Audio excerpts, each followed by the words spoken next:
주님, 지극히 작고 연약한 저를 부르시고 이 자리에 설 수 있는 특권을 허락하심을 감사드립니다.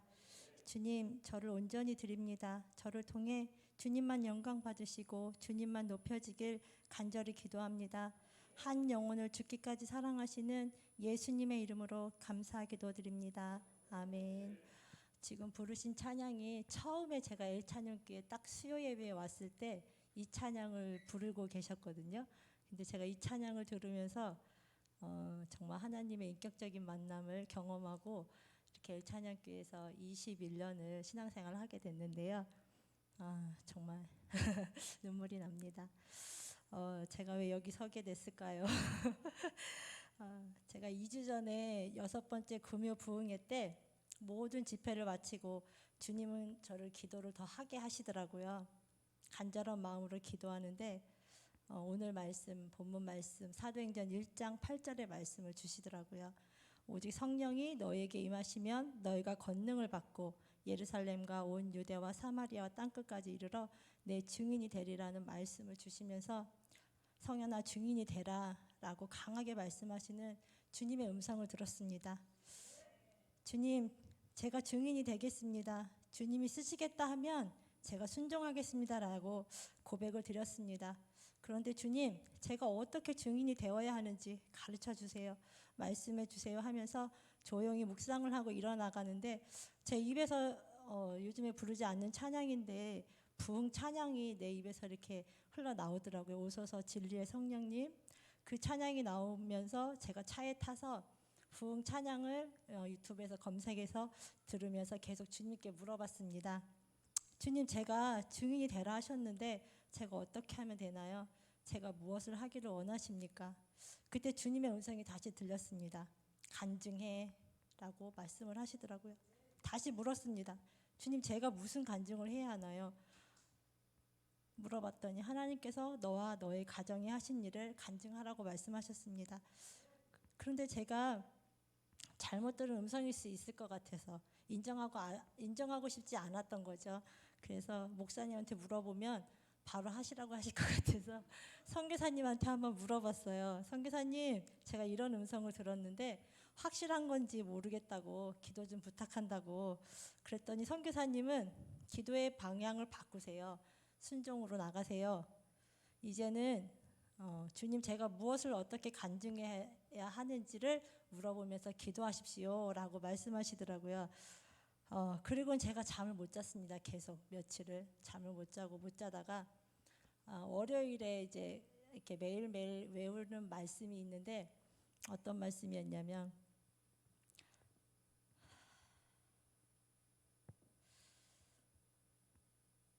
하나님 나라를 전파하며 주 예수 그리스도의 모든 일을 담대하게 거침없이 가르치더라 라는 말씀이었거든요.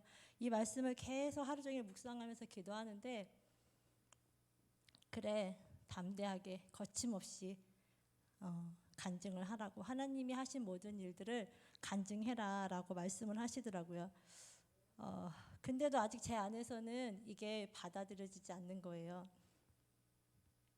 제가 주님, 지금 만나는 사람마다, 개인적으로 만나는 사람마다 간증하고 있고 계속 지금 제가 이야기하고 다니는데 꼭 여기 강단에 서서 이걸 해야 되냐, 저 못하겠다고 계속 부정하고 싶었어요. 그래서 마음속으로 부정하고 싶었는데 결국은 목사님께 톡을 먼저 드렸습니다. 드릴 말씀이 있는데 제가 목사님 시간 되시면 연락 한번 주세요 하고 드렸는데 목사님이 한참 있다가 전화가 오셔서 말씀을 드리고 그 다음에 이제 바로 오늘 하라고 말씀을 하셔서 이렇게 서게 됐습니다.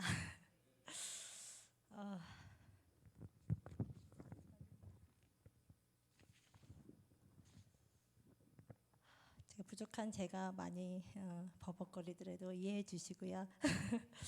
제가 처음 교회를 알고 다니게 된 것이 국민학교 6학년 여름방학 때였습니다. 아랫집 사시는 집사님께서 교회에서 성경학교가 있는데 맛있는 것도 많이 준다면서 한번 와보지 않겠느냐 하면서 제가 그 교회를 가게 됐어요. 거기는 이렇게 저희 동네는 교회가 없었거든요. 작은 산 하나를 넘어야지만 교회가 있었습니다. 제가 교회를 갔는데 제가 느꼈던 그때의 교회는 정말 천국이었어요. 근데 제가 그때 다니고 청년 때 여기 동두천에 와서 교회를 다시 다니게 됐는데 그때 제가 만났던 교회랑은 좀 다르더라고요. 제가 교회 다니면서 많이 놀란 게 뭐냐면 어떻게 하다가 저렇게 강대양 문을 딱 열었는데 장로님이 목사님한테 막 욕을 하면서 막 삿대질하면서 막 그런 모습을 보면서 아 지금은 교회가 예전이랑 다른가 보다라는 생각을 많이 했었는데요. 제가 어렸을 때 아버지가 7살 때 돌아가셨습니다. 7살 때 돌아가시고 엄마 혼자 일남 사녀를 키우셨습니다. 일남 사녀를 키우셨는데 엄마가 늘 바쁘시다 보니까 좀 이렇게 방치된 아이, 좀 방치된 아이였습니다. 옷도 이렇게 초라하고 이렇게 정말 막 머리에도 냄새도 나고 옷도 냄새 나고 그런 모습으로 교회를 갔는데 거기 목사님, 사모님, 집사님들이 저를 너무 예쁘게 봐주시는 거예요. 그리고 너무 진짜 사랑스럽게 저를 대해주시더라고요. 근데 그때부터 저에게는 교회가 전부였습니다. 정말 교회가 세상에서 나에게 준 선물, 정말 그런 천국같이 느낄 정도로 참 좋고 행복한 곳이었습니다. 그리고 나서 제가 이제 고등학교 2학년 돼서 집안에 이제 문제가 생기면서 기숙사로 들어가고 졸업을 한 다음에 이제 사회생활을 여기 동두천에 와서 하게 됐어요.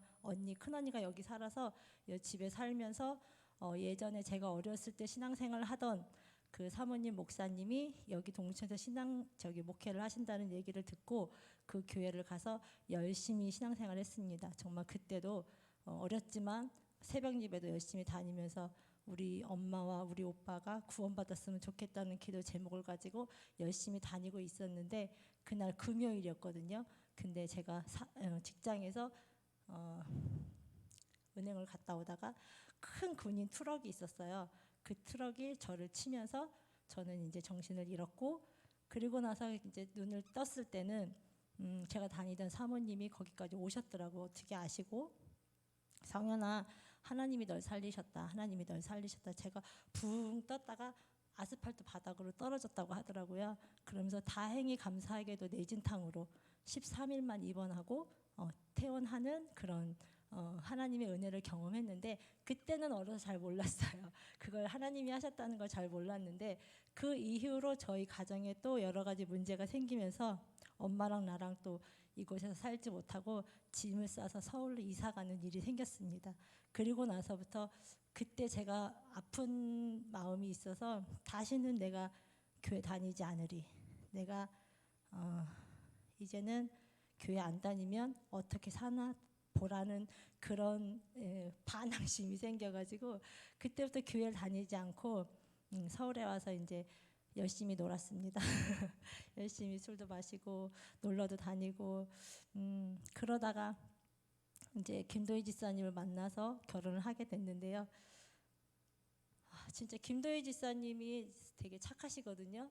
엄청 착해요. 근데 정말 힘들게 했던 게 뭐냐면은 술을 좋아하세요.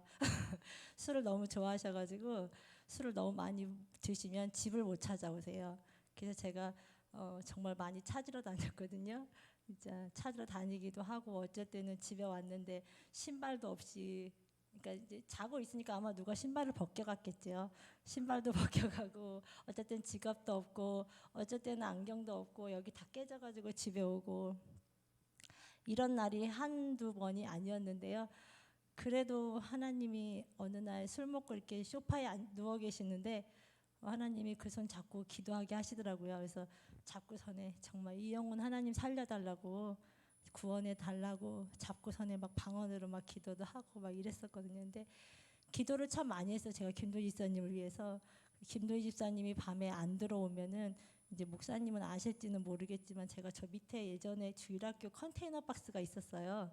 거기 와가지고 밤새 기도하고 간 적도 많고요. 울면서 그렇게 이렇게 이제 우리 엘찬양교회 와서 생활을 하게 하고 하셨는데요.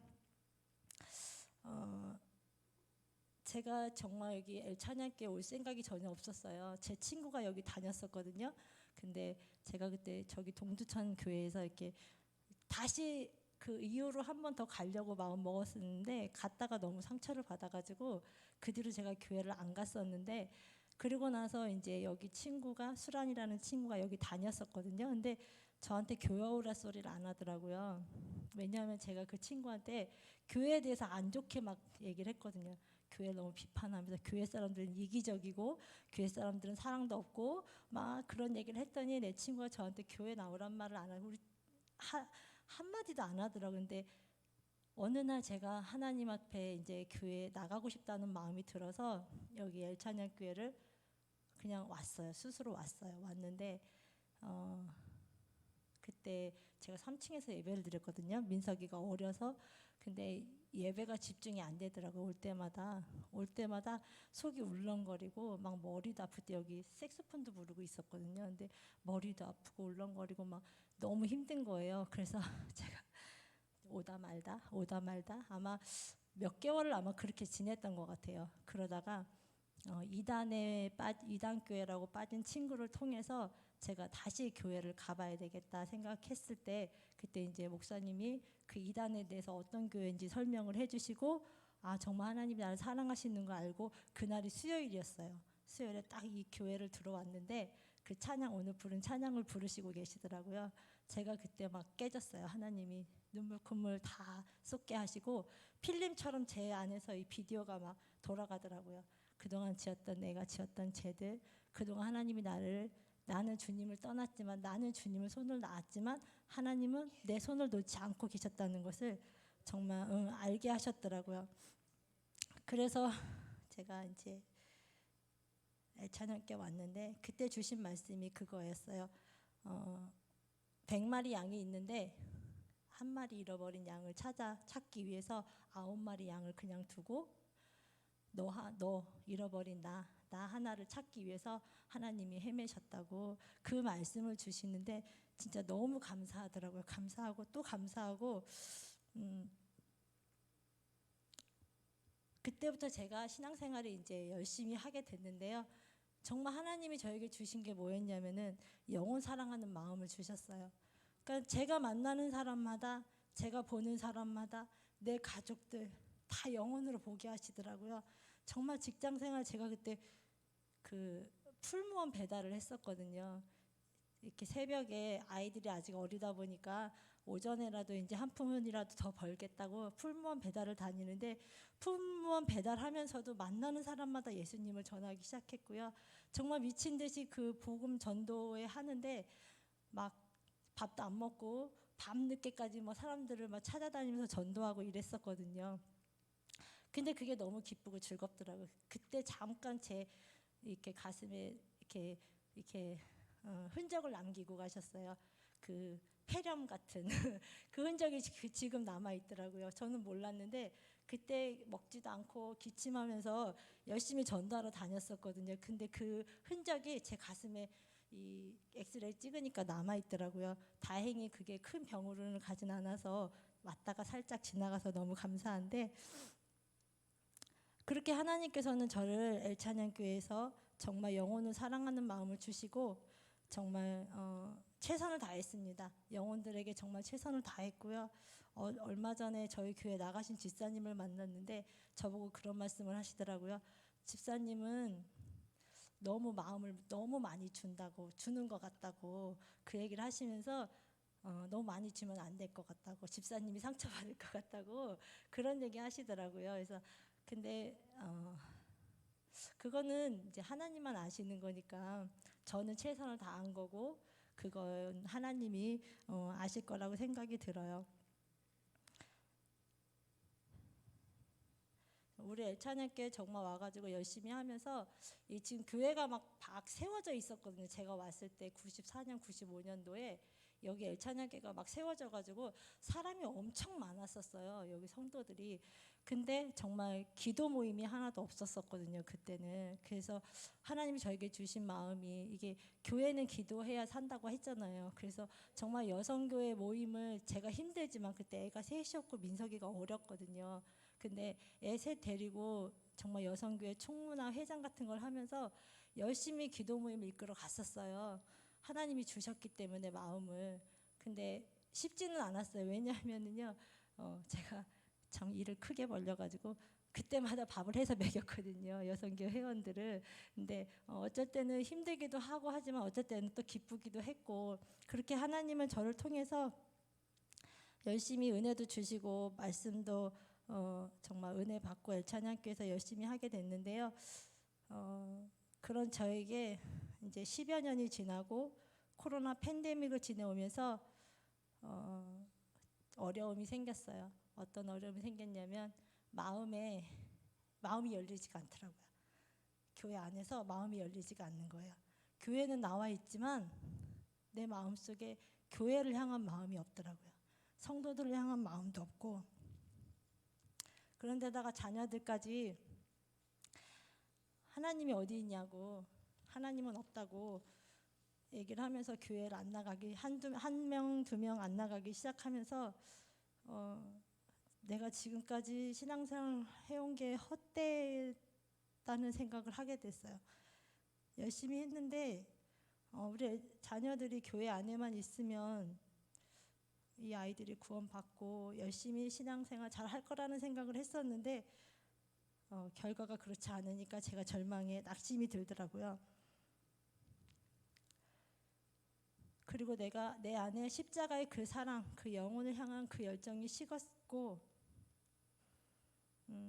애기 아빠가 이제 사업을 시작하면서 제 마음속에 두려움이라는 게 딱 찾아왔는데, 그 두려움이 왜 왔는지는 저도 모르겠어요. 근데 이제 애기 아빠가 이제 좀 술을 그때도 좀 드셨으니까 드시고 들어왔는데, 어느 날 이제 어떻게 좀 이렇게 조금 말다툼을 하게 됐는데, 우리 신랑이 저에게 20년 동안 참고 살았으면, 말없이 조용히 기도하면서 살았으면 그렇게 살지 왜 이렇게 자기를 힘들게 하냐고, 그럼 그 말을 딱 듣는데 제가 이제 다 놓고 싶더라고요. 아무것도 하고 싶지가 않은 거야. 그래서 정말 이제 그러고 신랑은 잠이 들었어요. 잠이 들었는데 다행히 집에 아무도 없었는데 민석이 방이 14층이더라고요. 14층이었어요. 그때 당시에는. 근데 거기 민석이 침대에 앉아 있는데, 그래서 뛰어내리면 죽겠지? 죽어야 되나? 이 마음이 이렇게 저도 모르게 찾아왔어요. 그러고 나서 밤을 홀랑 새고 차를 끌고 나갔어요. 임진강으로 가야 되겠다.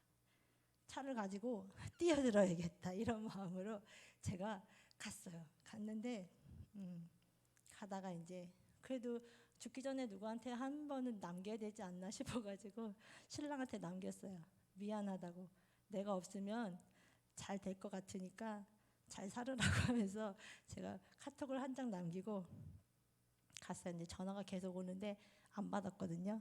근데 나중에 또 전화가 와서 받았어요. 받고 나서 마음을 돌이키고 막 오는데 그 방향이 이제 저기 앉아 계신 우리 이수연 집사님 집이 있는데 차가 그쪽으로 제 마음이 향하더라고요. 그래서 그 집사님네 가서 이런저런 얘기를 대충 얘기를 하고, 저 웬만하면 잘 밥 해달라고 안 하는데 그날은 집사님한테 집사님 밥 먹고 가라고 하는데 집사님 밥을 차려주셔서 맛있게 먹고 왔어요. 근데 그 이후로도 정말 너무 힘든 시간들이 많았는데 끝까지 하나님이 붙들어 주신 것 같아요. 저는 어쩔 수 없었는데, 전 너무 힘들었는데 교회 와도 정말 예배도 안 되고 저 3층에서 누워있다 간 적도 있고요. 금요일날 와서 제가 우리 오빠가 2010년도에 여기 엘찬육교에서 같이 다니고 있었는데, 그때 오빠가 돌아가시면서 한번 제가 신앙의 그 정말 힘든 시간을 한번 겪은 적이 있었는데, 이번이 두 번째였는데 더 컸던 것 같아요. 오빠 때보다 더 컸던 것 같아요. 정말 너무 힘들어서 어떻게 그게 정말 한참이 갔어요. 여기 대방 아파트를 다시 이사 들어갈 때까지 제 마음이 너무 힘들었었거든요. 그러다가 작년 4월에 코로나가 제가 확진을 받게 됐거든요. 근데 코로나 확진 받고 그날 확진 받기 전까지만 해도 몸이 너무 아팠거든요. 근데 확진 받고 집안에 있는데 몸이 하나도 안 아픈 거예요. 근데 오빠를 통해서 미국에 계신 선교사님을 알게 됐습니다. 선교사님을 통해서 신앙 상담을 하게 되었고요. 선교사님은 저에게 골방으로 들어가세요라는 말씀만 하시더라고요. 그래서 격리된 기간 동안 골방 기도를 하게 됐고, 그러면서 계속 이제 선교사님하고 이렇게 상담을 하면서 제가 이제 하나씩 치유돼 가는 거를 느꼈거든요. 그리고 나서 선교사님이 이런 말씀을 하시더라고요. 앞으로 온라인이 모두 끊어지고 교회도 갈 수 없는 상황이 올 텐데 무엇으로 믿음을 지킬 겁니까? 라고 질문하시더라고요. 제가 그 말씀을 듣고 한참을 묵상을 했어요. 아, 그렇겠구나. 내가 집에서 성경도 안 보고 기도도 안 하고 교회만 가서 성경 말씀 듣고 기도하면서 내가 이 신앙을 뭐를 지킬 것인가, 그런 마음이 제 마음을 되게 후벼 팠었거든요. 그때부터 제가 이제 정말 하나님 앞에 제대로 살아야 되겠다라는 마음이 생겼는데, 계속 그 선교사님과 이렇게 기도 모임이랑 말씀을 들으면서 제 안에 죄들이 하나씩 드러나게 하시더라고요. 말씀으로 살아내고 삶이 예배가 되고 역사가 나타나야 하는데 어느덧 저는 종교 생활을 하고 있더라고요. 형식적인 일을 하고 있었구나. 교회 안에서 내 안에 십자가의 사랑을 잃어버린 채 사람을 의식하면서 그냥 일을 하고 있었구나, 이런 마음이 계속 들더라고요. 정말 이 교회가 세워진 목적은 한 영혼이 들어왔을 때 그 영혼이 치유받고 이 안에서 하나님을 만나고 예수님의 십자가를 경험해야 되는데 전혀 저는 그런 생활을 하지 못했던 거에 대해서 너무 회개가 많이 들더라고요. 그리고 제가 하나님이 아파트를 2채를 주셨는데 제가 제 마음속에 하나님을 의지하고 하나님만을 신뢰하고 살아가야 되는데 제가 이런 생각을 하고 있더라고요. 어느덧 저 아파트만 팔면, 저것만 팔면 우리 집 빚도 없고 뭐도 없고 다 해결돼, 막 이런 생각을 제 안에 하고 있었더라고요. 아간의 말씀을 주시면서 아간이 거기에 있는 물건들을 훔쳐와서 땅속에 묻어두고 얼마나 그걸 보면서 좋아했겠어요. 그렇죠? 또 열어보고 그랬을 텐데 제가 그러고 있더라고요. 제가 저것을 보면서 저게 나의 무슨 안정감이 된 것처럼 저걸 보면서 저것만 팔면 내 모든 게 해결되지 이러면서 신앙생활을 하고 있더라고요. 그러면서 내가 하나님의 자녀라고 하고 있더라고요. 사랑은 하나님께서 고린도 13장에 사랑은 무례하지 않으며 사랑은 성내지 않는다고 말씀하셨는데 저는요, 우리 자녀들에게 매일 아침마다 교회 안 간다고 화내면서 깨우고 있더라고요. 하나님은 사랑은 무례하지 않는다고 했는데, 성내지 않는다고 했는데 이게 무슨 사랑이야? 내가 한 게 무슨 사랑이야? 이건 사랑이 아닌 거야. 내가 정말 자녀들을 사랑으로 품지 않으면서 내가 예수님 믿은 척 했던 것이 너무나 회개가 되더라고요. 그리고 또 교회 안에서도 사랑은 무례하지 않는 거라고 했는데 제가 어느덧 사람들에게 무례한 행동, 말을 하고 있더라고요. 지금을 비롯해서 용서를 빌겠습니다. 자녀들에게 말씀과 기도를 하는 법을 가르쳐야 되는데 전 그렇게 하지 못했어요. 왜냐하면 너무 하는 일이 많았던 것 같아요. 그때는 제대로 깨달았지도 못했지만은 자녀들에게 말씀 읽고 정말 이 아이들한테 한마디라도 기도하는 법을 가르쳤어야 되는데 저는 그렇게 하지 못했고,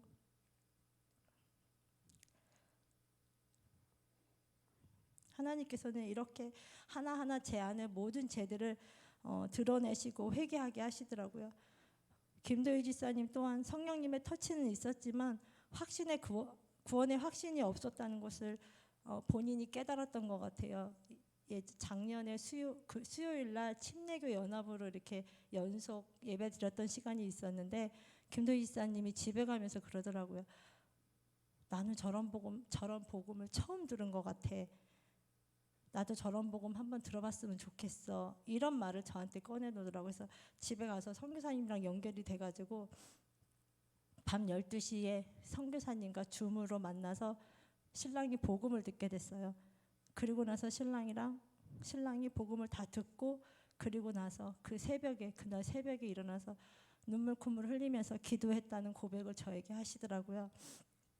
그리고 나서 김도희 지사님이 3박 4일인가 말씀 캠프에 갔었는데 거기서 인격적으로 정말 제가 말씀 받았던 잃어버린 양 한 마리에 대해서 그 말씀을 그날 받았다고 하더라고요.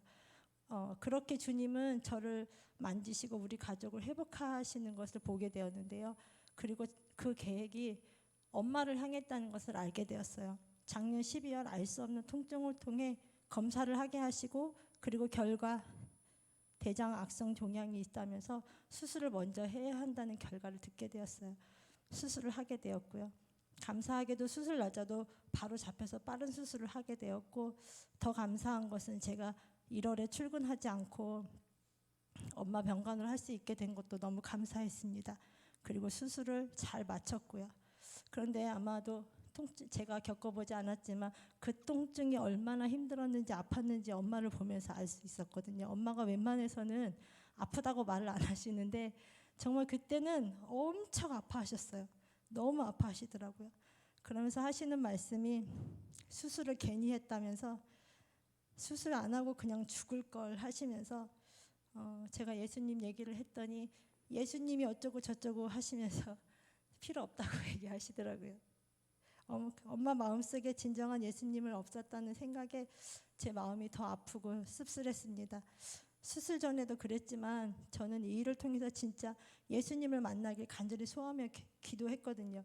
그리고 선교사님께서 우리 엄마 일을 통해서 중보기도 틈을 만들어 주셨어요. 그리고 기도하자고 하셨고, 계속해서 우리 엘찬양교회 식구들과 또 목사님과 중보기도 틈을 통해서 하나님의 일하심을 느낄 수 있었고요. 그리고 고비가 있었지만 엄마는 예정대로 토요일에 퇴원을 하셨습니다. 그 다음날 일어나시자마자 야 교회 가야겠다 그러시더라고요. 집에 오셔서 얼마나 감사한지. 근데 또 제가 더 믿음이 없었나 봐요. 엄마 어젯밤에 연락했었는데 그냥 집에서 오늘은 쉬지 제가 그랬거든요. 그리고 나서 엄마는 집에서 쉬시고 저는 교회를 갔습니다. 그리고 나서 2주 후 조직검사 결과를 받는 날이었어요. 우리는 정말 2기 초기까지만 되고 그 다음에 항암 치료가 안 됐으면 좋겠다라는 생각을 했었는데, 우리 생각과는 달리 3기라고 했고 항암 치료를 12번을 받아야 한다고 말씀하셨어요. 그날 엄마를 혼자 집에 두시게 하면 안 될 것 같아서 우리 집으로 모셔갖고 저는 9시에 기도 모임을 하게 됐어요. 손을 높이 들고 기도하는데 회개 기도를 시키시더라고요. 간절히 기도 중에 갑자기 선교사님께서 성현님 가서 어머니 머리부터 발끝까지 만지면서 기도하세요 하시더라고요. 그래서 저는 얼떨결에 가서 밖에 계시던 엄마를 침대로 들어오시라고 해서 누우시라고 하고, 저는 이제 방언으로 엄마를 위해서 간절히 이제 막 만지면서 기도를 하기 시작했습니다. 머리부터 발끝까지 만지면서 그렇게 3번을 오르락 내리락 하면서 기도를 하는데 엄마가 갑자기 울면서 소리 지르시더라고요. 잘못했습니다. 용서해 주세요. 잘못했습니다. 용서해 주세요. 막 그러면서 엄마가 회개 기도를 하시더라고요. 기도가 한참이 진행이 됐고 이제 기도가 끝난 다음에 엄마한테 물어봤어요. 엄마 도대체 무슨 일이 있었냐 물어봤더니 손을 만지는 순간 머리에서 진동이 왔고, 내가 손을 오르락 내리락 할 때마다 엄마 몸이 붕 떴다 내려왔다 붕 떴다 내려왔다 붕 떴다 내려왔다 그러셨다고 하시더라고요.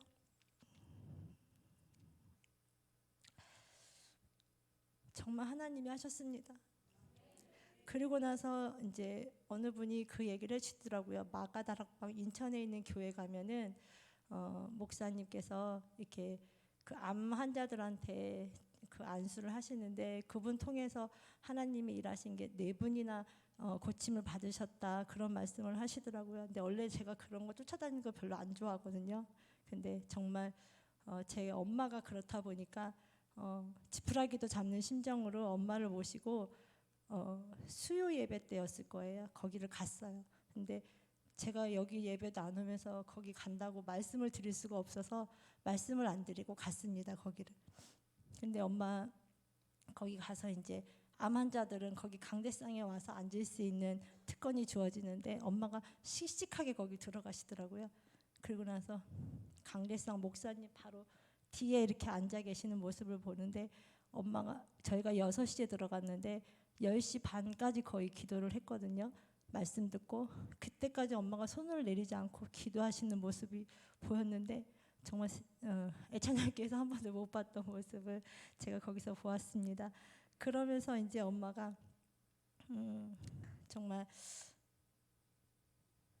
저는 그렇게 생각이 들더라고요. 한 영혼 한 영혼을 사랑하시는 주님께서 영혼을 사랑하는 마음으로 간절히 기도를 드리고 들으시면 역사해 주시고 만나 주시고 구원해 주심을 다시 한번 엄마를 통해서 깨달았습니다.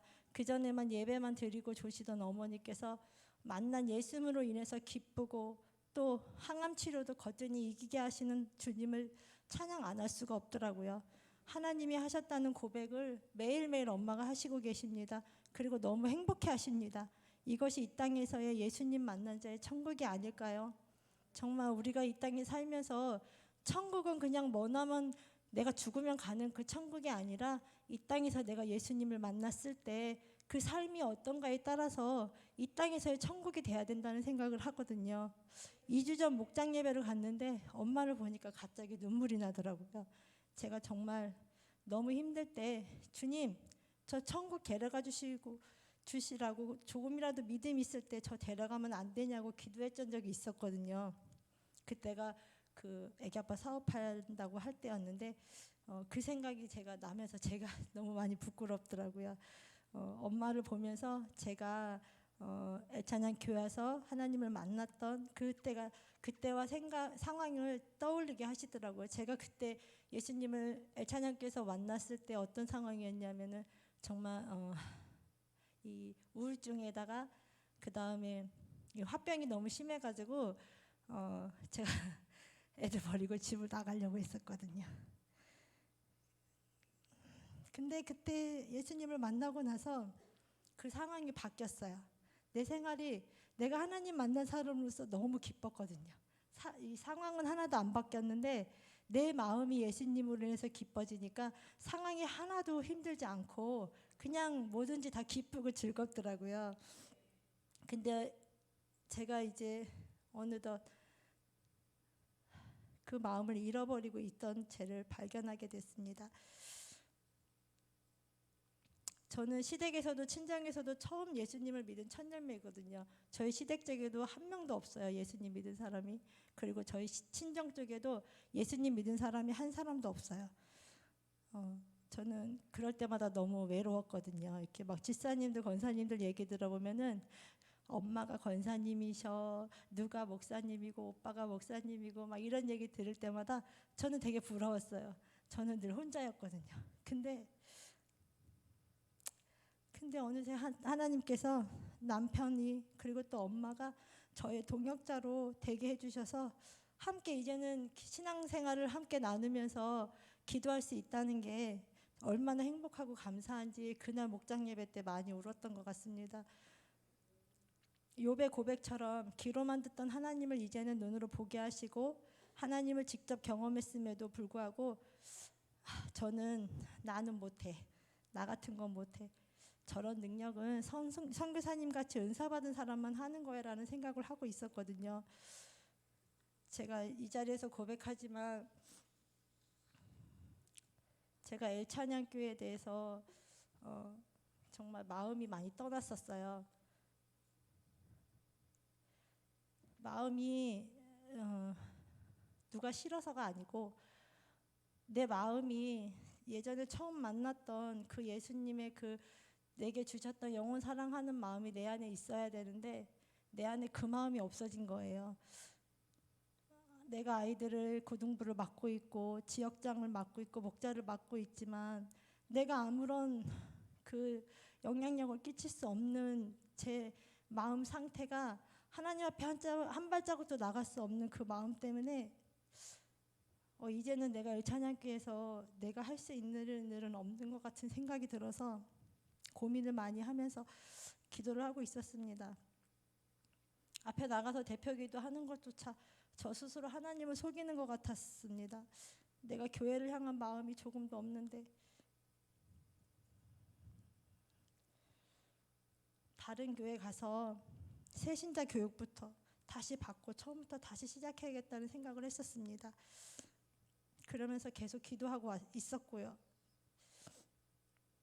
얼마 전에 중보 기도 모임에서 함께 줌으로 기도하는데 알 수 없는 눈물이 폭포수같이 계속 흐르더라고요. 2시간이 넘도록 그 눈물이 멈추지 않더라고요. 그때 제 아내 어릴 적 부모님한테 받았던 상처, 남편에게 받았던 상처, 교회 안에서 받은 상처로 인해서 제 안에서 두려움이 있었더라고요. 이제는 내가 사랑했던 사람들에게도 버림받을 것 같은 두려움이 내 안에 너무 많아서 한 발자국도 나갈 수 없더라고요.